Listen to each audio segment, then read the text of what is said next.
Dharpur medical હોસ્પિટલમાં વિદ્યાર્થીનું શંકાસ્પદ મોત. વિદ્યાર્થી સાથે રેગિંગ થયાનો પરિવારજનોનો આક્ષેપ છે. 18 વર્ષીય અનિલ મેથાણીયા નામના વિદ્યાર્થીનું મોત થયું છે. MBBSના પ્રથમ વર્ષમાં અભ્યાસ કરતા વિદ્યાર્થીનું મોત. સુરેન્દ્રનગરના જેસડા ગામના વિદ્યાર્થીનું મોત. પાટણ ધારપુર મેડિકલ કોલેજના વિદ્યાર્થી સાથે રેગિંગ થયું હોવાના પરિવારજનોનો આક્ષેપ છે.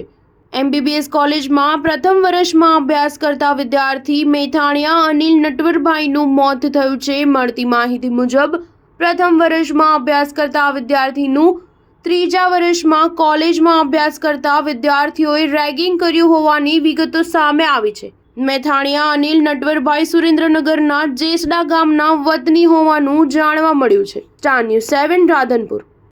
મારું નામ ધર્મેન્દ્રભાઈ. ધર્મેન્દ્રભાઈ, આ કોણ છે? તમારો શું થાય છે? મારા કાકાનો દીકરો ભાઈ થાય.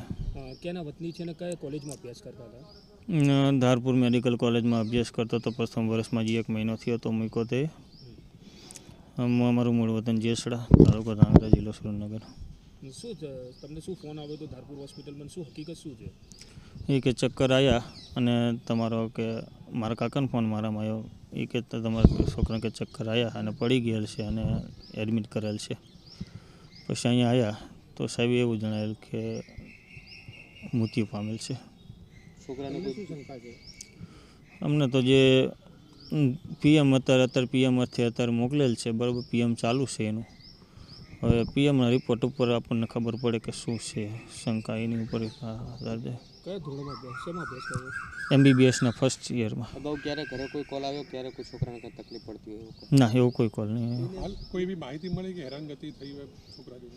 ના, અત્યારે એવી વાત સાંભળી હતી કે અહીંયા કોલેજની અંદર રેકિંગ, ત્રીજા વર્ષવાળા જરીએ રેકિંગ કરતા હતા. બધા અંદર રમતા હશે, ગમે તે 2-3 કલાક ઊભો રહ્યો હશે અને ઓચિંતાનો ચક્કર આવી અને પડી ગયો અને મૃત્યુ પામેલ. રેગિંગ થઈ એવું લાગે છે?